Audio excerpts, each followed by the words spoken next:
Coucou tout le monde, j'espère que vous allez bien. Je suis ravie de vous retrouver aujourd'hui pour une vidéo tricot, vidéo dans laquelle je vais vous parler de cette nouvelle laine que j'ai achetée et tricotée et de ce patron de petite knit qui est le patron le plus simple que j'ai eu à faire en top-down, qui est le Louisiana Sweater que voici et que je porte. Alors on va commencer peut-être avec celui que je porte. Donc j'ai fait, c'est un patron qui est vraiment tout simple, c'est un col qui est retourné.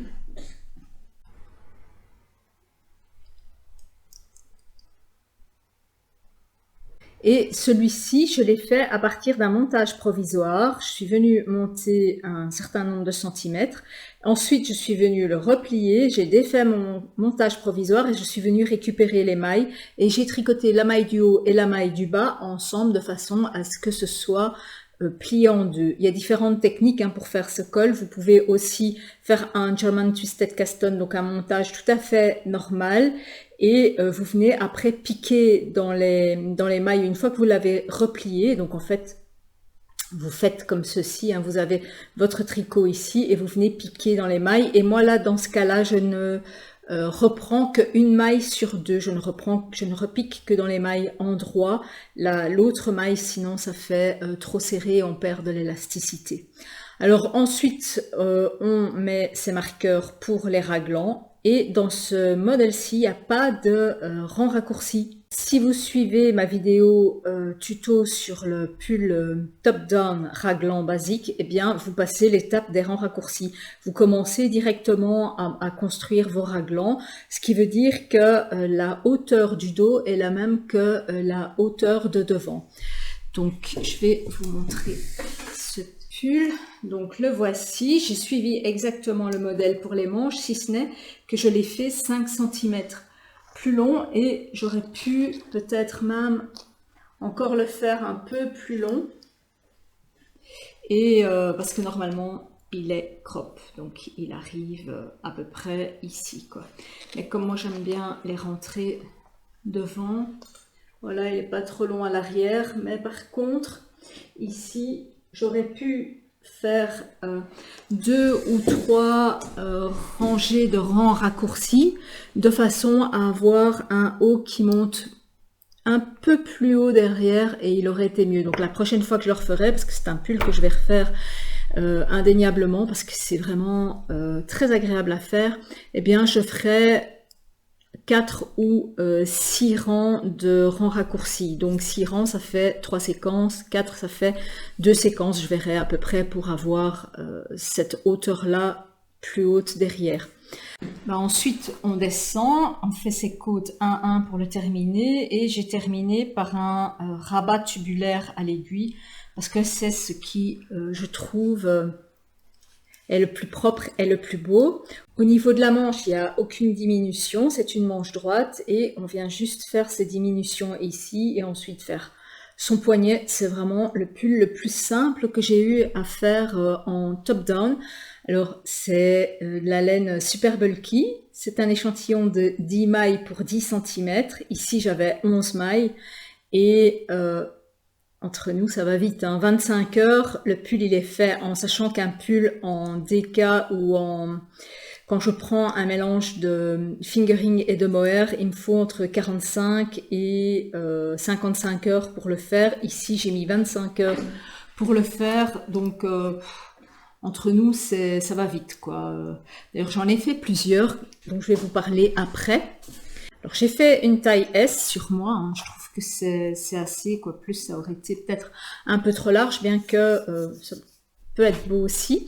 Alors la laine que j'ai utilisée, c'est de la laine Wish. C'est une laine que je n'avais jamais utilisée auparavant, qui est composée de 30% alpaca, 33% coton et 17% laine. Alors c'est une laine qui est soufflée, qui est super moelleuse, super douce, super agréable et je me suis dit tiens, cette laine elle me fait penser à la R de Drops que j'ai déjà utilisée aussi. Donc je suis allée rechercher ma R et regardez, j'ai réussi à prendre la même couleur et c'est exactement la même texture, c'est le même fluffy, le même moelleux et la seule différence c'est la taille.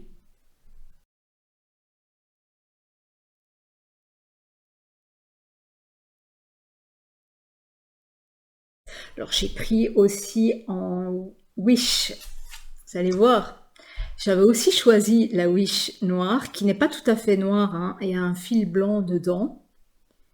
Et ben voilà, ma R, j'ai réussi à prendre les deux mêmes couleurs, quoi, instinctivement. Et c'est la même moelleux, elles sont... Au niveau du toucher, c'est exactement la même chose. Alors la R, elle se compose de 65% alpaga, 28% polyamide et 7% laine. On y est presque. Hein. J'ai même l'impression que celle-ci, la Wish, elle est encore plus moelleuse, mais ça c'est parce qu'elle est plus grosse. Alors j'ai utilisé 8 pelotes, mais la prochaine fois, comme je le ferai un peu plus long, je prendrai 10 pelotes pour une taille S. Et elle était en promo à 3,99 €, donc 3,99 €. Et je pense que le prix normal, c'est autour des 5 €. Alors moi, je tricote large et j'ai dû utiliser des aiguilles numéro 8 pour avoir un échantillon de 11 mailles. Je n'avais pas tout à fait le même échantillon que dans le patron, mais donc j'ai fait une vidéo où je vous explique comment adapter, comment savoir ce qu'on aura comme taille si on n'a pas tout à fait le même échantillon. Et je trouve que c'est nickel, quoi. Alors, je vais maintenant vous montrer, j'en ai fait un autre, donc dans la Wish noire, mais je me suis servi du patron, mais j'ai fait quelques fantaisies. Donc, pour commencer, j'ai fait un pull avec un col roulé. Ici, je ne suis pas venue replier le col et j'ai fait des côtes de 2. Donc, j'ai fait un col de 20 cm en côte de 2. Ensuite, je suis venue faire mes raglans et j'ai suivi le pull comme sur le patron, sauf que je suis venue ici rajouter des côtes de 2 sur le bas. Par contre, pour les manches, j'ai fait des côtes de 2, mais pas aussi hautes. À la base, j'avais fait mes côtes qui commençaient au niveau des manches comme au niveau de la taille, mais ça ne donnait rien. Donc j'ai défait et j'ai refait ces côtes-là. Donc je vais le passer. Donc voilà. Et vous voyez qu'avec un même patron, ben, on peut laisser libre cours à son imagination. Le fait d'avoir un col roulé, c'est un peu plus douillet, je trouve, c'est un peu plus chaud aussi. Et il est super confortable. Et je trouve que le noir ici donne vraiment bien aussi. Alors, est-ce que je vais laisser les côtes comme ça? Est-ce que je vais le défaire et revenir refaire des côtes normales, mais de 2, mais un peu plus petites? Je sais pas encore. Je sais pas du tout. Je sais pas. Si je le laisse comme ça ou si je refais des petites côtes de 8 cm. On va passer ensuite à l'autre laine que j'ai achetée, c'est la Snow, qui est anciennement la Eskimo, qui elle a un échantillon aussi de 10 cm, 10 points sur 14 rangs avec des aiguilles 9 mm. Et c'est une laine qui est méchée. On va peut-être mieux le voir avec le orange. Elle n'est pas, tordue, il n'y a pas de brin, c'est un seul brin. Et vous voyez, ça, j'ai pas aimé du tout. Donc j'avais commandé de la noire et de la orange. J'ai fait mes échantillons et je trouvais ça un peu rêche, ça manquait un peu de moelleux. Et pour finir, j'ai renvoyé toutes mes pelotes orange. Et j'avais déjà commencé un pull avec cette Snow. Et quand j'avais fait mon échantillon, ben, je l'avais lavé, je l'avais bloqué, toujours lavé et bloqué ces échantillons. Et voilà ce que j'avais obtenu. Donc j'ai fait un pull avec la laine noire, que voici. Donc j'ai refait le même pull. Si ce n'est que quand je l'ai bloqué, il a doublé de volume. Alors que mon échantillon n'avait pas doublé de volume, tout simplement à cause du poids, alors que je fais super attention quand je les reprends de la baignoire, je les prends en boule et tout, je l'ai vraiment mis à plat, il s'est quand même super détendu, ce qui fait que je vais le passer et vous allez voir. Voilà ce pull Alors il avait exactement la même taille que le beige, enfin que le gris ici. Exactement la même taille quoi. Et au niveau des manches, il a pris facilement 20 cm. En largeur, il a pris aussi facilement 10 cm, ce qui fait que ce sera un pull pour mon homme parce que c'est vraiment, enfin je suis un peu perdue dedans et on voit ici carrément tout s'est détendu quoi. Tout s'est littéralement détendu quoi, j'aime pas ça du tout. Même la matière, j'aime pas non plus, c'est de la laine, hein, c'est 100% laine, mais je n'aime absolument pas. Et je vous dis, je suis un peu perplexe par rapport à cette laine. J'ai tout renvoyé et je n'en achèterai plus. Alors, je voulais pas rester sur un échec et je suis allée fouiller dans mon stock de laine. Je me suis dit, je vais pas en racheter, je vais fouiller. Et je suis retombée sur une pelote complète de Mountain qui vient des magasins Veritas. Alors c'est une pelote, un pull, 200 grammes, 600 mètres. Et elle est composée de 67% acrylique, 14% laine, 10% polyester, 9% mohair. Donc c'est vraiment cette toute grosse pelote. Et je trouvais ça moelleux au moment où je l'ai acheté. 200 grammes, 600 mètres. Et je me suis dit, il y aura assez pour me faire mon pull. Donc, j'ai pris mes aiguilles numéro 8. Je n'ai même pas fait d'échantillon, puisque là, il y a assez d'acrylique pour ne pas que ça bouge. Enfin, polyester et acrylique, donc ça ne bougera pas. Et là, ici, j'ai fait exactement aussi le même modèle, mais j'ai fait juste le col un peu plus petit. Et voici ce que ça donne. Alors je trouve que le résultat il est pas mal, c'est pour ça d'ailleurs que je l'ai terminé. Je trouve le résultat super beau. Alors ce pull il pèse 160 grammes, il me reste encore 40 grammes de laine. J'ai suivi exactement la même chose, mais entre nous, c'est pas la même chose qu'une laine naturelle, hein. On le sent, on a froid, enfin je sens pas la chaleur que j'ai avec les autres, et c'est un peu difficile à tricoter dans le sens où ça fait un peu velcro et parfois on ne pique pas dans la maille, on pique juste dans les